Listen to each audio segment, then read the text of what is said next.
Teremos agora a palestra com o tema Reflexões Críticas sobre a Singularidade. E para proferir esta palestra, convido o palestrante, diretor da Escola Superior da Magistratura Tocantinense, desembargador Marco Antony Vilas Boas. Boa noite, bom rever inúmeros amigos que trabalham nesse dia a dia aí para construir o futuro do Tocantins, né? Inúmeras amigas que se fazem presente nesta noite. Meus cumprimentos a todas e a todos. Quero agradecer as generosas palavras da doutora Maria Cotinha, da ilustre reitora Maria Santana, que nos honraram aqui com referências elogiosas à Escola Superior da Magistratura, ao Leonardo, ao Afrânio, a todos que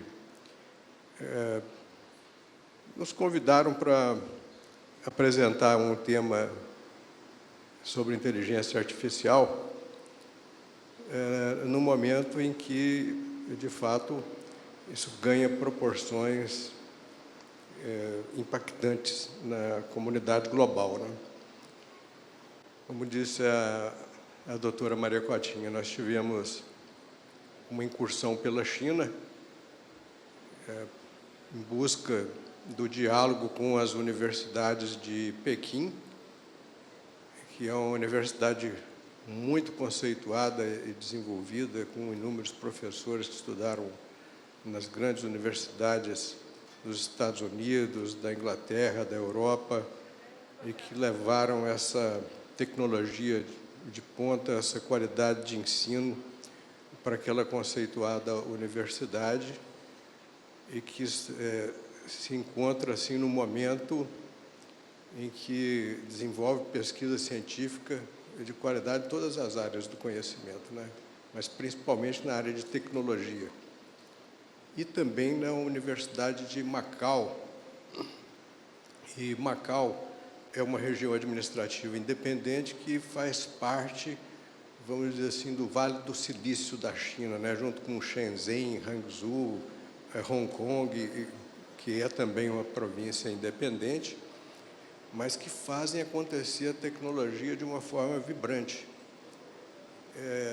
Eu fiquei intrigado, porque Macau é uma pequena ilha, né? Mas com uma universidade, eu estive lá com o professor Humberto e a Ana Beatriz, num laboratório de microtecnologia, né, que produz microtransistores e que tem certificados de qualidade, de inovação, aos montes pendurados nas paredes, e trabalham com as grandes big techs do planeta, mas principalmente com as chinesas, né? Eles prezam muito essa nacionalidade das suas empresas que desenvolvem tecnologia. Eles querem ter esse desenvolvimento e se propõem a ser líderes globais em 2030. É uma ambição que os chineses já colocaram em pauta e querem, de fato, concorrer com os Estados Unidos. Eles ainda não dominam totalmente a tecnologia da inteligência artificial, têm dificuldades na produção de alguns semicondutores, mas estão avançando muito nesse processo e querem dominar essa tecnologia para ultrapassarem os Estados Unidos. É algo ambicioso. O Brasil tem o seu plano estratégico de desenvolvimento de inteligência artificial, é algo que nós não podemos desconsiderar, mas se compararmos com China e Estados Unidos, é algo ainda tímido. Mas eu penso que são reuniões como essa, seminários como esse, e debates como nós teremos nesses diversos dias, e interesses alinhados ao desenvolvimento da sociedade com uso de tecnologia e responsabilidade, principalmente inteligência artificial generativa, é que nós vamos progredir com responsabilidade, né? Um progresso que nos trará poder social, não apenas poder para o Estado, mas o poder para a comunidade. É o poder do desenvolvimento social, do conhecimento. E é um pouco do que eu vou falar aqui hoje, porque nós vamos abordar um tema de vital importância nesses dias, que é o avanço da inteligência artificial generativa e como ela impactará a humanidade nas próximas décadas. Esse Ray Kurzweil, que é um cara que eles dizem que é o grande profeta da IA, porque a IA também está se tornando uma religião, né, e tem os seus profetas, segundo o Bill Gates e o Elon Musk, é o cara que mais entende de inteligência artificial no planeta. Então, ele tem a inteligência artificial generativa numa perspectiva de um processo exponencial de desenvolvimento e que impacta o futuro de uma forma bastante significativa, porque ele busca, no conceito de singularidade da matemática e da física, uma perspectiva de fusão do cérebro com a inteligência artificial, do homem com a máquina. E faz diversas projeções de como isso se daria. E traz propostas, né, que são fascinantes. No entanto, existem pontos de vista críticos, né, de filósofos renomados, né, como podemos tirar das lições de Michel Foucault, Zygmunt Bauman e Noam Chomsky, algumas reflexões críticas sobre esse processo da singularidade e da lei dos retornos acelerados, que o Ray Kurzweil define como uma lei de avanço exponencial da tecnologia da inteligência artificial. Não apenas o avanço linear da lei de Moore, que dizia que à medida que o número de transistores em um circuito integrado dobra a cada 2 anos, ou 18 meses, com aumento mínimo no custo, e devolve essa capacidade de tecnologia para as pessoas, a lei de retornos acelerados é uma generalização mais ampla e exponencial.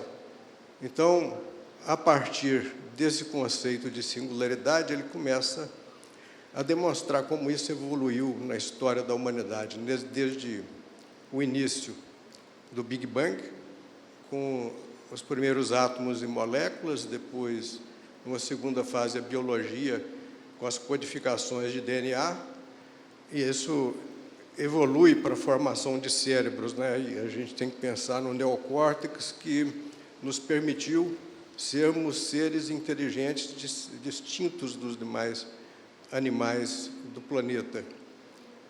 E, enfim, com essa capacidade intelectiva, os humanos começam a criar ferramentas, desenvolver tecnologias, né? Acho que um ponto fenomenal foi o início da agricultura em maior escala para prover o sustento de comunidades. E, num passo adiante, um quinto passo, a fusão da tecnologia com a inteligência humana, que é marcada pela convergência de tecnologias genética, nanotecnológica e robótica e de inteligência artificial. Então, aí começa a ter uma interação, de fato, entre os inventos humanos, a tecnologia criada pelo homem e o próprio homem, nas suas atividades cotidianas. E numa sexta época, né, que é o que se espera no porvir, na perspectiva do Ray Kurzweil, é que aconteça essa singularidade, em que a inteligência, predominantemente não biológica, que é uma inteligência artificial, se expande a partir da Terra, saturando matéria e energia do nosso setor do universo com processos inteligentes. Então, algo que não se expandirá apenas pelo planeta Terra, mas uma expansão cósmica. E essa revolução genética, ela passa a ter um impacto profundo na reprogramação da vida. Desde mapeamento genético, teorias e terapias, né, personalizadas, controle do envelhecimento, aprimoramento humano, ou seja, começa a distinguir os homens, aqueles que têm mais acesso a essas tecnologias, ou mais acesso aos produtos produzidos por essa tecnologia, vão ser diferenciados.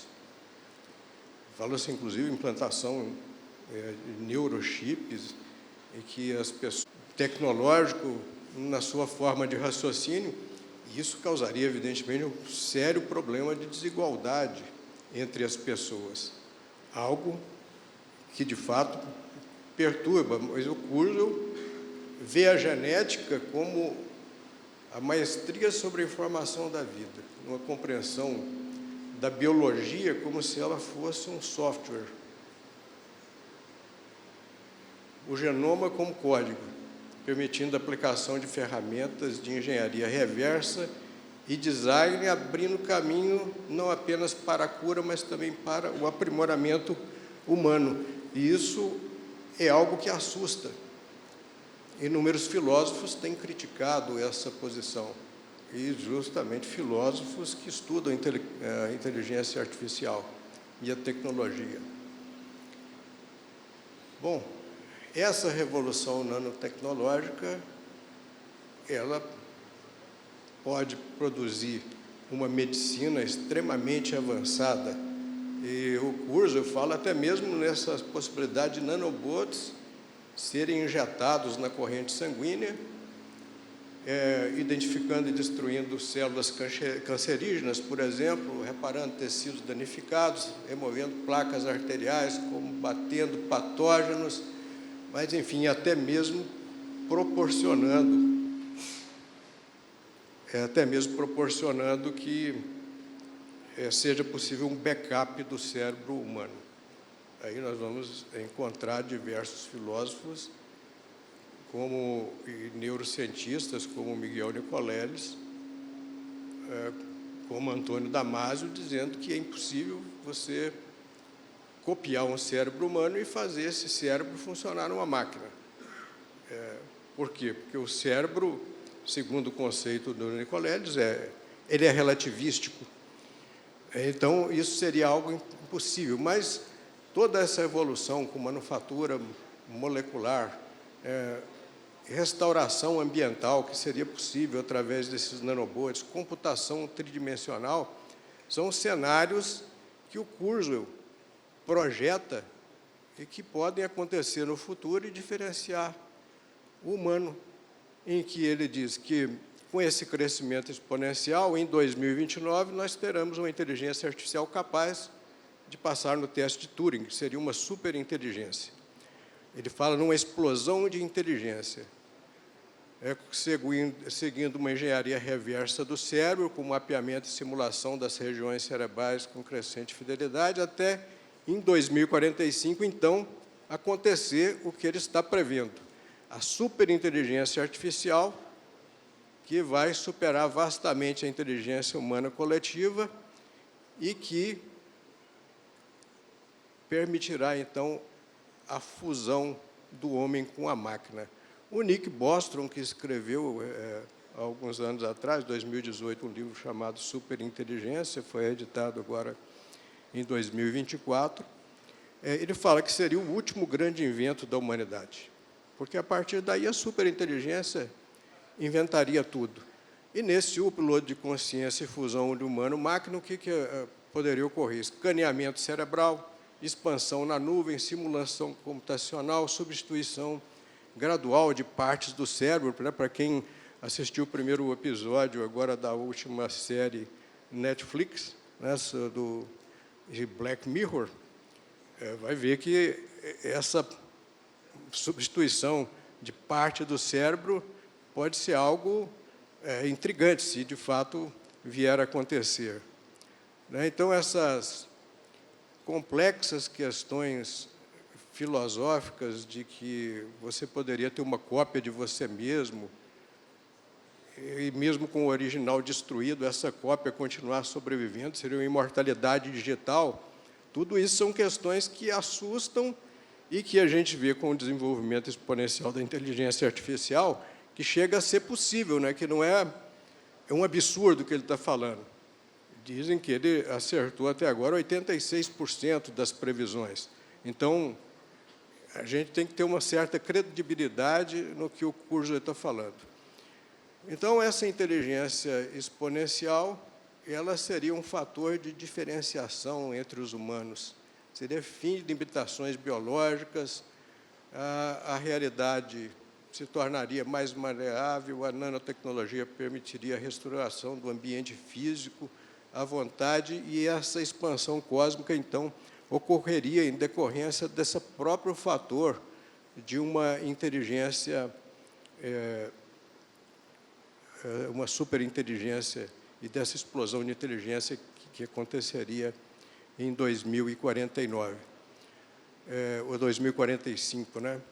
Mas, se nós olharmos tudo isso com os olhos do Michel Foucault, nós vamos ver que essa capilaridade de poder que a inteligência artificial vai proporcionar vai também trazer outras questões, né, como vigilância molecular, com nanobots e interface cérebro-computador, como panótipo internalizado, biopolítica da otimização, né, o controle supremo sobre a vida, discurso da inevitabilidade de como a lei de retornos acelerados como regime de verdade que marginaliza alternativas, trazendo essa perspectiva de um controle maior do ser humano, de uma sedução maior.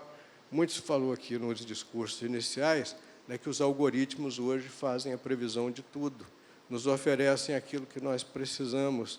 É uma indústria fascinante, é um novo tipo de capitalismo que foi reinventado e recolocou os Estados Unidos no topo da pirâmide. Uma economia que estava cada dia mais decrépita, agora tem um produto que é um produto que retransformou a indústria global. Ele já não é mais aquela indústria em série que te oferece um objeto que você compra na vitrine. Não. É um outro tipo de... É um processamento de informações com nossos dados residuais. Nós somos utilizados para produzir esses dados, para eles serem transformados. Hoje, o valor desses dados para o empreendimento industrial, para o comércio global, é fenomenal. Então, você, com os dados e com essas potencialidades, você sai na frente. Você cria elementos novos, você retransforma, você reconstrói. E tudo isso são questões que nos preocupam sob a ótica de Foucault. E, na perspectiva de Bauman, que define essa sociedade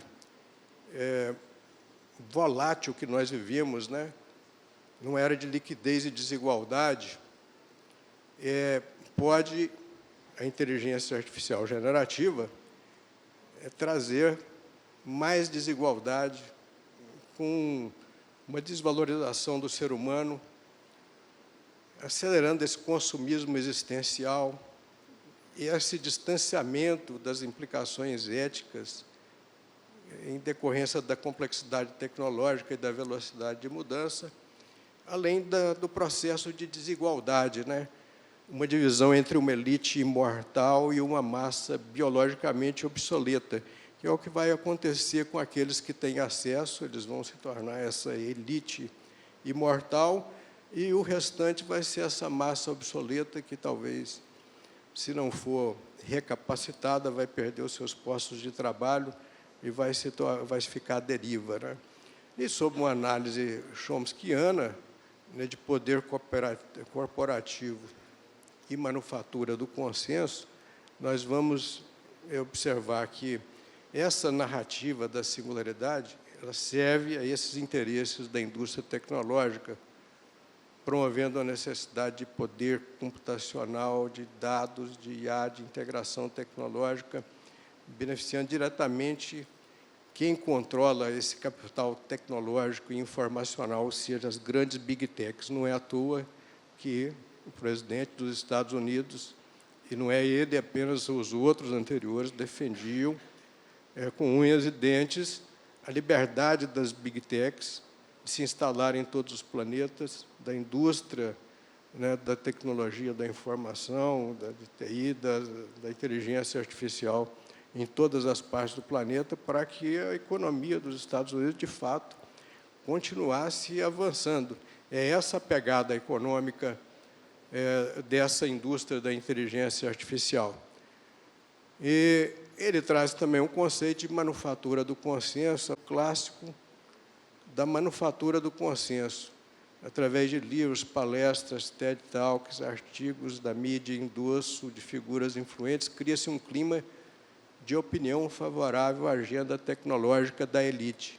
Então, aumenta-se riscos existenciais que são, muitas vezes, minimizados, ou seja, o que a gente chama de tecnofilia, né, em que as pessoas ficam todas influenciadas, e que eu falei no início, né, praticamente uma religião, com seus profetas, e tudo se circula em torno da inteligência artificial. Nós não podemos cair nessa armadilha da tecnofilia. De fato, o Noam Chomsky critica as estruturas do poder estatais e corporativas, de como elas usam a propaganda para manufaturar o consenso, e a inteligência artificial generativa potencializa isso. Nós estamos vendo isso tanto na internet quanto nas redes sociais. Essas promessas e utopias, na visão otimista do Kurzweil, vai trazer oportunidade de superação de doenças, restauração ambiental, como eu já disse, abundância material. Ele diz que não vai haver desemprego, não vai haver dificuldade, não vai haver fome. Na verdade, vai haver abundância material. E a expansão cósmica da inteligência, né? Kurzweil vê a singularidade com o cumprimento do potencial da inteligência para superar restrições impostas pela biologia e pelo ambiente físico, levando a uma era de abundância, longevidade. Aí nós temos um gráfico com as várias críticas, né? De IA desalinhada, nanotecnologia, desigualdade tecnológica, perda de humanidade, viabilidade técnica e outros fatores de risco que nos fazem pensar bem, né, no que, de fato, a inteligência artificial pode produzir.